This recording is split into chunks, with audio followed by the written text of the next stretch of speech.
स्वागत है आपका आपकी क्लास में। आज अपन कंटिन्यू करने वाले हैं पिछले लेक्चर का टॉपिक। पिछले लेक्चर में अपन ने पढ़ा था कि f of vacuum means electrostatic force in vacuum 1/4 pi epsilon nought Q1 dot Q2 divide by r square. Last class में हम यहाँ तक पहुँचे थे। आप क्या करते हैं, अपने को पता था कि भाई इसकी वैल्यू क्या होती है, तो लिख सकते हैं कि f of vacuum equals to 9 into 10⁻9 multiplied by Q1 dot Q2 divide by r square. तो हम इस कंक्लूजन पर पहुंचे कि भाई इलेक्ट्रोस्टैटिक फोर्स इन वैक्यूम क्या होगा, 9 into 10⁻9 multiplied by Q1 into Q2 divide by r square. ये तब का फोर्स है जब हमारे चार्जेस पॉइंट साइज के चार्जेस थे। दूसरी कंडीशन स्टेशनरी चार्जेस थे, और ये कहाँ रखे थे, इन वैक्यूम रखे थे। अब हम एग्जांपल लेते हैं कि ऐसा हम कर दें कि हमारे पास दो चार्जेस जो थे पहले तो वैक्यूम में थे, लेकिन अब जो चार्जेस हैं वो वैक्यूम में ना होकर के किसी मीडियम में रखे हुए हैं, किसी मीडियम में। और उस मीडियम को हम कहते हैं dielectric medium. Dielectric medium क्यों कहते हैं, क्योंकि जो हमारे पास मीडियम है वो ना तो कंडक्टर है ना सेमी कंडक्टर है, वो है हमारा इंसुलेटर। ठीक है ना, इंसुलेटर। ठीक है, इसी को अपने नाम क्या दिया, dielectric medium. Dielectric medium. देखते हैं कि अगर हमारे दो फोर्सेज यहाँ रखे हैं तो हमारा फोर्स क्या आएगा। हम यही फॉर्म लगाएंगे, हम लिखेंगे एफ क्या हो गया, इलेक्ट्रोस्टैटिक फोर्स। अभी तक वैक्यूम में थे तो वैक्यूम लिख रहे थे, अब डाइलेक्ट्रिक मीडियम में तो हम यहाँ एक सिंबल बना देते हैं MED, which is stands for dielectric medium. ठीक है, एफ मीडियम क्या हो जाएगा, 1/4 पाई। ये तो कांस्टेंट था। हमने जब वहाँ लिखा था एप्सिलॉन नॉट तो हमने बताया था कि भाई ये absolute permittivity in free space है। ठीक है ना, लेकिन अपन यहाँ पे एप्सिलॉन नॉट में लेकर लिखेंगे एप्सिलॉन। अभी इसका मतलब बताएंगे हमने एप्सिलॉन यहाँ पे क्यों लिखा। ठीक है, फिर ये हमारे चार्जेस हो गए Q1 multiplied by Q2 divide by r square. Same formula है। अब यहाँ पर देखो, ये जो हमने लिखा है एप्सिलॉन, यहाँ मैंने लॉट नहीं लगाया, तो देखो इसका मतलब क्या है, इसका मतलब है एब्सोल्यूट परमिटिविटी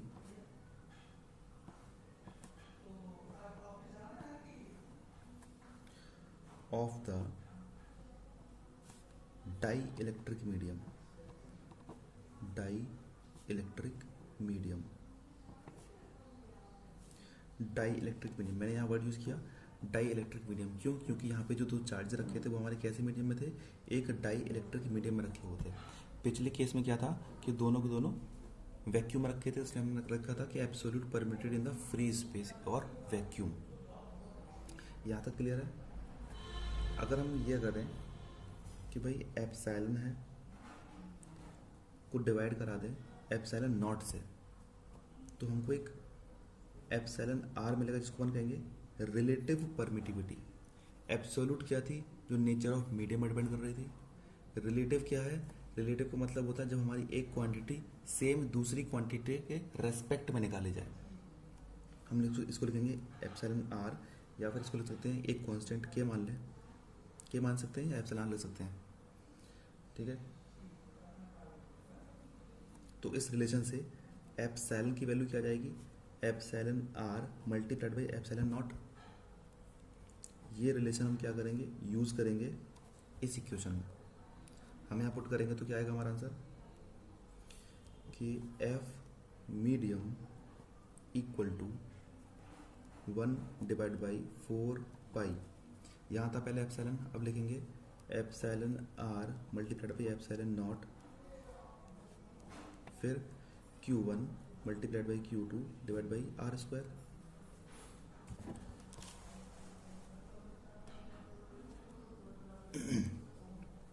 ठीक है भाई, है ना। हम क्या करें, एफ मीडियम लिखा अपन ने, इस पूरे एक्सप्रेशन में से 1/एप्सिलॉन नॉट, 1/एप्सिलॉन आर बाहर निकाल लेते हैं। हमने निकाला 1/एप्सिलॉन आर बाहर निकाल दिया, तो देखो अंदर क्या बचा, अंदर बचा 1/4 pi epsilon nought multiplied by Q1 multiplied by Q2 divide by r square.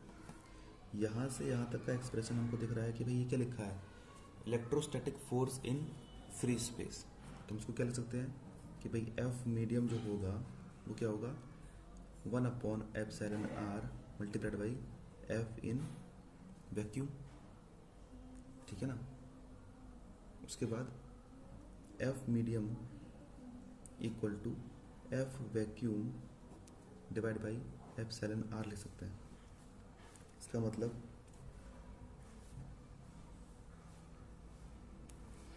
और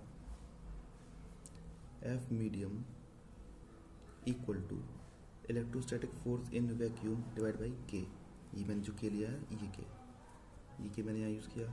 दोनों एक्सप्रेशन सेम वैल्यू कंक्लूड कर रहे हैं, और ये कंक्लूजन क्या है कि भाई when two stationary point charges are placed in a dielectric medium then electrostatic force between two charges decreases and becomes 1/k times of its value in vacuum.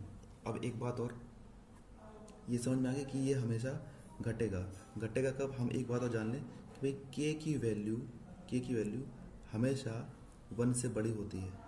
के की वैल्यू हमेशा 1 से बड़ी होगी किसके लिए, डाई इलेक्ट्रिक मीडियम के लिए। इतनी बात समझ लेना कि भाई के की वैल्यू 1 से बड़ी होती है किसके लिए, डाई इलेक्ट्रिक मीडियम के लिए। अब देखो डाई इलेक्ट्रिक मीडियम में कौन कौन से एग्जांपल्स आते हैं, जैसे मैं बता दूं, पेपर हो गया हमारा, ये डाई इलेक्ट्रिक मीडियम है। माइका हो गया, माइका डाई इलेक्ट्रिक मीडियम है। वाटर हो गया, वाटर भी हमारा डाई इलेक्ट्रिक मीडियम है, ठीक है ना। हम एग्जांपल लेते हैं सीधे वाटर का।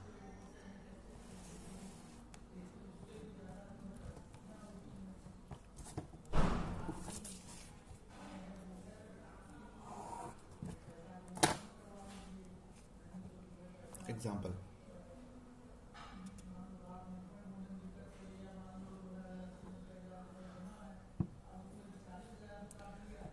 K of water that means ये, हाँ, रिलेटिव परमिटिविटी ऑफ वाटर कैसे निकालेंगे, लिखेंगे भाई एप्सिलॉन ऑफ वाटर, ठीक है ना, डिवाइडेड बाई एप्सिलॉन नॉट। सही है। अपने को निकालना क्या है, epsilon of water equals to epsilon nought multiplied by k of water. और ये हमको एक्सपेरिमेंटली दिया गया है कि भैया के ऑफ वाटर जो होगा वो कितना है, 80 है ना। रिलेटिव वैल्यूज की कोई यूनिट नहीं होती भाई, ठीक है ना, इस बात पे ध्यान देना। यहाँ पे कोई क्वेश्चन मत करना कि इसकी यूनिट क्या होगी, ये रिलेटिव है, दोनों का रेशियो है, दोनों से क्या होगी, यूनिट कैंसिल हो जाएंगी। ये डायमेंशन लेस क्वांटिटी है, ये आपने पढ़ा होगा क्लास 11th में। सो एप्सिलॉन ऑफ वाटर कितना आया, 80 times of epsilon not, 80 times of epsilon not. एक बात और, के की वैल्यू, के फॉर मेटल, किसी भी मेटल के लिए के की वैल्यू क्या होती है, इनफाइनाइट। तो इसलिए अपन इनफाइनाइट लेंगे तो वहाँ पे फोर्स क्या आ जाएगा, फोर्स 0 हो जाएगा, है ना। सब बात समझ में आ रही है। तो अपन इसीलिए दोनों चार्जेस को कहाँ रखते हैं, वैक्यूम में या फिर डाई इलेक्ट्रिक मीडियम में। कभी भी हम ऐसे कंडक्शन वाले मीडियम में नहीं रखते, जैसे मेटल हो गया, है ना। वाटर हमने यहाँ पे ऐसा नहीं लिया कि यहाँ पे कंडक्शन हो रहा है, बात समझ आ रही है। वाटर किस तरह के लिया है ये आप समझ सकते हैं, ठीक है ना। तो ये बात हो गई हमारी। अब देखो भाई परमिटिविटी हमने बताया था क्या होती है, परमिटिविटी।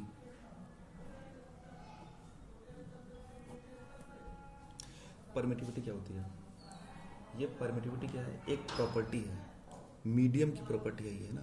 कोई हमारे पास मीडियम था, डाई इलेक्ट्रिक मीडियम, इसकी कोई प्रॉपर्टी होगी, प्रॉपर्टी।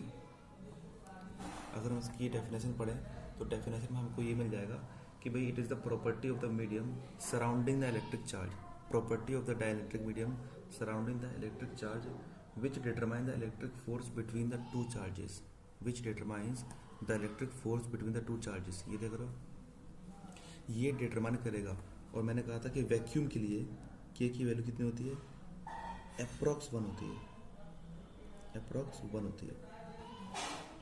ये लिख देते हैं भाई वैक्यूम के लिए, ये है अदर देन वैक्यूम, शायद दिख नहीं रहा होगा, अभी दिखेगा, अदर देन वैक्यूम। परमिटिविटी क्या है, ये मीडियम की, मतलब कि डाइलेक्ट्रिक मीडियम की ऐसी प्रॉपर्टी है विच determines the electric force between the two charges. इसको अपन किससे रिप्रेजेंट करते हैं, एप्सिलॉन से। अगर ये वैक्यूम के लिए है तो नॉट लगाएंगे, डाइलेक्ट्रिक मीडियम के लिए है तो इसको एज इट इज लिखेंगे। ठीक है, अपन पढ़ने वाले हैं कूलम्ब्स लॉ की वेक्टर फॉर्म, मतलब Coulomb's law in vector form, in vector form. देखते हैं क्या होता है इसमें। जैसे हमारे पास कल चार्जेस थे, वही चार्जेस यहाँ पर भी हैं। फिर से हमने वैक्यूम ले रखा है, ठीक है ना। ये हो गई दोनों के बीच की डिस्टेंस, ठीक है। ये हो गया फिगर 1। हम एक और फिगर बनाते हैं रिप्रेजेंटिंग द सेम थिंग, कोई डिफरेंस नहीं है, बस डायरेक्शन का डिफरेंस होगा। ये हमारे पास चार्ज Q1 है, ये चार्ज Q2 है। ये चार्ज हमारे पास Q1 है, ये चार्ज हमारे पास Q2 है।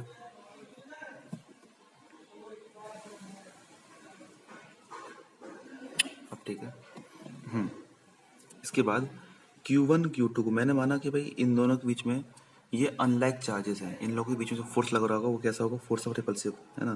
तो मैंने माना कि भाई इस पे लगने वाला फोर्स यहाँ जा रहा है, बहुत ध्यान से सुनना, इससे लगने वाला फोर्स यहाँ जा रहा है। Same thing happens here also, इससे लगने वाला फोर्स यहाँ जा रहा है, इससे लगने वाला फोर्स यहाँ जा रहा है। अब देखो फोर्स को अपन रिप्रेजेंट कैसे करते हैं। मैंने लिखा फोर्स रिप्रेजेंटिंग एफ, ये क्या हो गया, इलेक्ट्रोस्टैटिक फोर्स। वेक्टर क्वांटिटी है, मैंने एरो लगाया, मैंने लिखा 2 1। इसका मतलब क्या है, this symbol representing is the force on charge Q2, force on charge Q2 due to charge Q1, है ना। Electrostatic force on charge Q2 due to charge Q1। हम लिखेंगे यहाँ पे क्या लिखेंगे, F vector 1 2, that means electrostatic force on charge Q1 due to charge Q2। Same thing यहाँ लिखेंगे F21 means electrostatic force on charge Q2 due to charge Q1। ठीक है, यहाँ लिखेंगे electrostatic force on charge 1 due to charge Q2। इतना समझ में आया, है ना। अब ये थी इनके बीच की डिस्टेंस। डिस्टेंस तो हम दिखा देंगे, लेकिन डिस्टेंस को अपन दिखाना पड़ेगा वेक्टर से। हमने लिखा R1 2 और ये लिखा है मैंने cap. Cap means it representing a unit vector. इसका मतलब क्या है, अगर हम Q1 से लेके Q2 से लेंगे तो आर की डायरेक्शन क्या होगी, ये होगी। इतनी बात क्लियर है। अगर हम 2 से 1 की तरफ चलेंगे तो उसकी डायरेक्शन क्या हो जाएगी, R21। ये भी यूनिट वेक्टर है। कैप रिप्रेजेंटिंग यूनिट वेक्टर, मतलब इसका मॉड कितना है या इसकी मैग्नीट्यूड कितना है, मैग्नीट्यूड 1। ठीक है, इसको पढ़ना आना चाहिए। ये लिखा है कि भाई distance from Q2 to Q1, along Q2 से Q1 जा रहे हैं अपन यहाँ से। यहाँ पे क्या कर रहे हैं, Q1 से Q2 जा रहे हैं। इतना समझ में आया। इसके बाद एक नोट, अपने को ये पता है अगर हम कोई वेक्टर को रिप्रेजेंट करते हैं ए वेक्टर, तो हम क्या लिखते हैं, पहले लिखते हैं अपन उसका मैग्नीट्यूड, फिर लिखते हैं हम उसकी क्या, डायरेक्शन, है ना। ये एक तरीका होता है वेक्टर को रिप्रेजेंट करने का। ये लोअर क्लास की चीजें हैं, ठीक है। यूजिंग दिस कंसेप्ट अपन लिख सकते हैं यहाँ पे कि भाई F21 means force on charge Q2 due to charge Q1। Vector का साइन लगाया मैंने। फिर हमने क्या लिखा, हमने लिखा F21 वेक्टर इक्वल्स टू इसका मॉड। हमने लिखनी है अब डायरेक्शन। डायरेक्शन अपन ये लिख सकते हैं R12 का कैप, है ना। तो क्या लिखेंगे, R12 का कैप। यहां तक कोई दिक्कत नहीं है, ठीक है ना। अगर हम बात करें मैग्नीट्यूड की, तो मैग्नीट्यूड ये और ये दोनों सेम होंगे, है ना। तो हम लिख सकते हैं कि भाई एफ वेक्टर ऑफ 1 2 का मैग्नीट्यूड बराबर होगा F21 वेक्टर के मैग्नीट्यूड के, और ये वेक्टर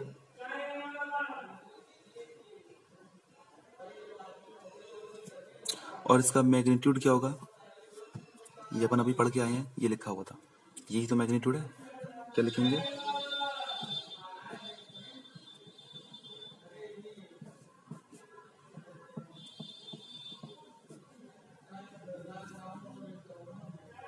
ठीक है।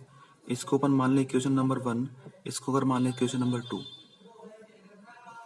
तो इन दोनों से हम ये ले सकते हैं कि भाई f vector of 2 1 equal to इसका मैग्नीट्यूड ये रहा 1/4 pi epsilon nought Q1 multiplied by Q2 divide by r square, ठीक है। ये हो गया मैग्नीट्यूड। अब ये रही सी डायरेक्शन क्या है, R12 कैप, ठीक है ना। तो ये हो गया क्या, ये हो गया हमारा electrostatic force on charge Q2 due to charge Q1 in vector form. यहाँ मैग्नीट्यूड आ गया और ये डायरेक्शन आ गई। इतनी बात समझ में आती है।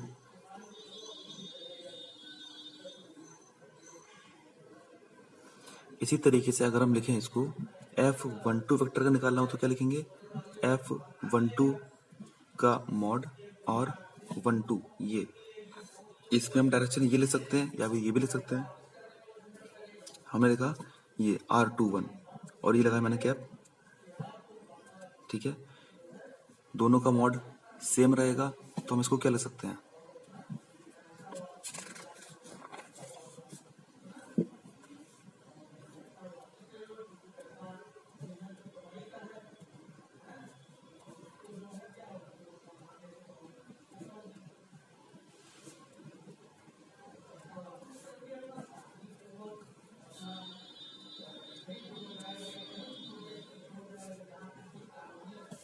ये और ये दोनों ही रिप्रेजेंट कर रहे हैं सेम थिंग को, है ना। अब एक बात देखो, इन दोनों की डिस्टेंस अगर हम केवल मैग्नीट्यूड की बात करें तो सेम होगा, है ना। बस डायरेक्शन कैसी है, जस्ट अपोजिट।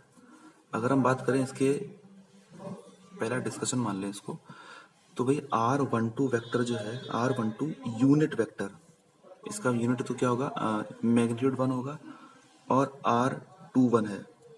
इन दोनों में रिलेशन क्या होगा, यह रिलेशन होगा कि भाई ये एक दोनों के क्या है, अपोजिट है। इतनी बात समझ आ रही है ना। अब इन दोनों में कोई ज्यादा डिफरेंस नहीं है, केवल इसका और इसका डिफरेंस है।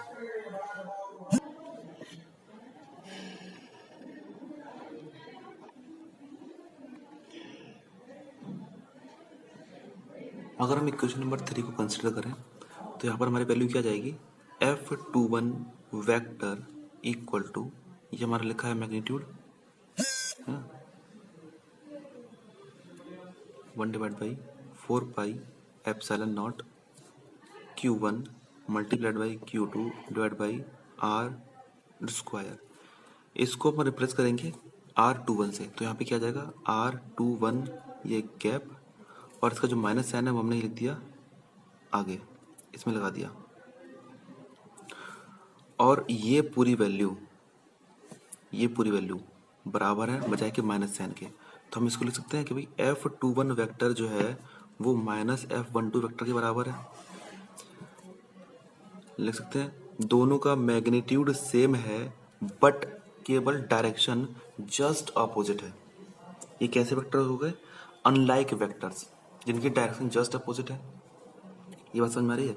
तो भैया ऐसे फोर्स जो न्यूटन के थर्ड लॉ को फॉलो करते हैं, इसको अपन कहते हैं क्या, इसको अपन ये भी कह सकते हैं न्यूटोनियन फोर्स। Newtonian force. दूसरी बात कि भाई ये जो चार्ज थे हमारे पास,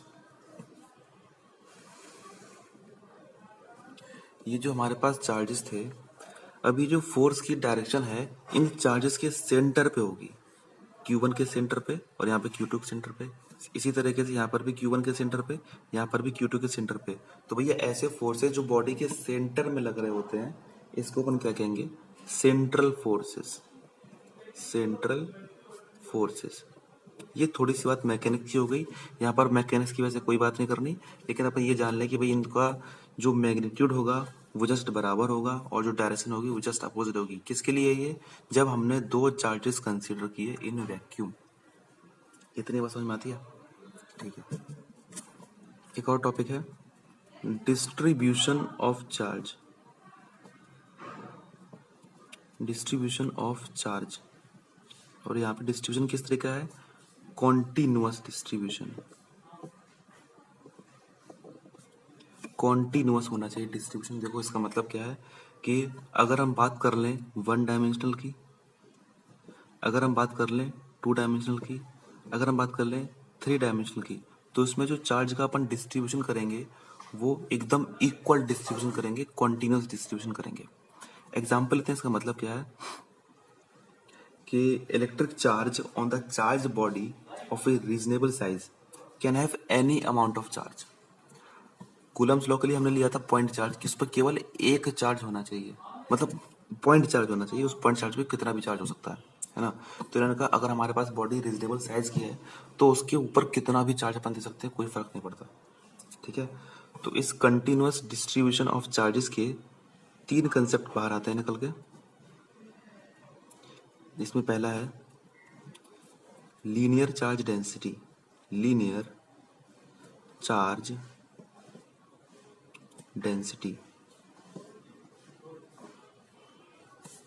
देखते हैं इसमें क्या होता है, लीनियर चार्ज डेंसिटी। इसमें क्या है, एग्जाम्पल के थ्रू समझेंगे, एकदम समझ में आएगा। मान लो मेरे पास एक स्ट्रेट वायर है, स्ट्रेट वायर है इस तरीके का, उस पर पॉजिटिव चार्ज चढ़ा हुआ है, ठीक है ना। तो इसकी चार्ज डेंसिटी क्या होगी, हम निकालेंगे total charge divide by total length. ये रिप्रेजेंट क्या करेगा, लीनियर चार्ज डेंसिटी। अगर हम बात करें इसकी यूनिट की, तो इसकी यूनिट क्या हो जाएगी, यूनिट हो जाएगी कूलम पर, अब हम मीटर में ले तो हो जाएगा मीटर, सेंटीमीटर में तो हो जाती है सेंटीमीटर। दूसरा केस क्या ले सकते हैं, हो सकता है मेरे पास वायर हो एकदम सर्कुलर फॉर्म में, उस पर भी चार्ज हो, केवल वायर पे चार्ज है ये, ठीक है। तो इसके लिए लीनियर चार्ज डेंसिटी क्या होगी, total charge Q divide by total length. यहाँ पे टोटल लेंथ क्या आएगी, 2 पाई आर क्या है यहाँ पे, इसका रेडियस होगा। इतनी समझ में आती है। इसका भी यूनिट क्या होगा, कूलम पर मीटर। अगर हम लेंथ ले रहे हैं मीटर में तो हमारा ये आने वाला है। दूसरा डिस्ट्रीब्यूशन क्या होता है, surface charge density, surface charge density. अब ये समझने में आसान है कि भाई जब हम बात करते हैं सरफेस चार्ज डेंसिटी की, तो हम इसमें लेते हैं एक टू डायमेंशनल फिगर। अब टू डायमेंशनल फिगर तुम्हारा कुछ भी हो सकता है, कि जैसे मान लो कोई स्क्वायर लिया मैंने, या मैंने कोई सर्कुलर डिस्क ले ली, सर्कुलर डिस्क ले ली, या मैंने ट्रायंगुलर प्लेट ले ली, कुछ भी ले लिया जो कि कैसा है, टू डायमेंशनल है ना। उस पर कोई भी चार्ज डिस्ट्रीब्यूशन है, मान लो पॉजिटिव चार्ज का डिस्ट्रीब्यूशन है ना, कंटिन्यूअस है भाई, है ना, कंटिन्यूअस। तो भाई डिस्क का एरिया अपने को पता है, पाई आर स्क्वायर आता है, ट्रायंगल का एरिया निकालना अपने को आता है। तो इसके लिए सरफेस चार्ज डेंसिटी क्या होगी, total charge on the body divide by area. Triangle का केस लेंगे तो q by half base into height. Disc का एरिया लेंगे तो q by pi r square. Square का एरिया लेंगे तो क्या आ जाएगा, क्यू बाई साइड का स्क्वायर। इतना समझ में आ रही है। ये हमारा क्या हो गया, सरफेस चार्ज डेंसिटी। और सरफेस चार्ज डेंसिटी कब निकालते हैं, जब हमारा फिगर कैसा होता है, टू डायमेंशनल होता है। लीनियर चार्ज डेंसिटी कब निकालते हैं, जब हमारा फिगर वन डायमेंशनल होता है। ये वन डायमेंशनल फिगर है ना। सर्किल भी एक वन डायमेंशनल फिगर है, क्योंकि उसमें केवल अपन बात करते हैं बाउंड्री की। और डिस्क में क्या बात करते हैं, डिस्क की बात करते हैं पूरे के पूरे एरिया की। अब थर्ड आता है वॉल्यूम चार्ज डेंसिटी। समझ गए होगे, वॉल्यूम चार्ज डेंसिटी। अभी बता सकते हैं अपन आसानी से कि भाई वॉल्यूम चार्ज डेंसिटी किसके लिए आएगी, एक थ्री डायमेंशनल बॉडी के लिए आएगी। मान लो मैंने लिया एक स्फीयर, बड़ा सा स्फीयर है, मतलब रीजनेबल साइज का स्फीयर है, उस पर चार्ज है, उसके सरफेस पे चार्ज है, उसके अंदर भी चार्ज है, और ये हो गया सरफेस पर चार्ज। ये हमारी कैसी बॉडी है, 3 डायमेंशनल, ये स्फीयर है भाई, है ना, स्फीयर है, और ये 3 डायमेंशनल है, 3D में है। तो भाई इसका चार्ज डेंसिटी कैसे आएगा, volume charge density, that means Q मतलब टोटल चार्ज, उसके नीचे आएगा इसका वॉल्यूम। अगर हम बात कर रहे हैं स्फीयर की तो वॉल्यूम हो जाएगा 4/3 पाई आर क्यूब। अगर हम बात करें किसी क्यूब की तो हो जाएगा ए क्यूब। अगर हम बात करें किसी क्यूबॉइड की तो उसका वॉल्यूम नीचे आ जाएगा, है ना। तो हमारा चार्ज डिस्ट्रीब्यूशन किस तरीके का है, कंटिन्यूअस डिस्ट्रीब्यूशन ऑफ चार्ज हमारे 3 तरीके का है। लीनियर चार्ज डेंसिटी, ये पढ़ा अपने समझ में आता है। सरफेस चार्ज डेंसिटी, ये पढ़ा अपने समझ में आता है। वॉल्यूम चार्ज डेंसिटी, ये भी अपने को समझ में आता है। अगर ये वीडियो आपको पसंद आता है इसको लाइक करिए। कोई सजेशन आपके मन में हो तो कमेंट करके ज़रूर बताइए। अगर आपको लगता है कि हमारे इस लेक्चर से किसी की हेल्प हो सकती है तो इसको शेयर ज़रूर करिए। और अगर आप हमारे चैनल पर नए हैं तो हमारे चैनल को सब्सक्राइब कर लीजिए, बेल आइकन को प्रेस कर दीजिए, ताकि न्यूली अपडेटेड वीडियोस के नोटिफिकेशन आपको टाइम पर मिलते रहें, जिससे आप हर दम अपडेटेड रहें। तो चलिए मिलते हैं आपसे नेक्स्ट क्लास में, तब तक के लिए टेक केयर।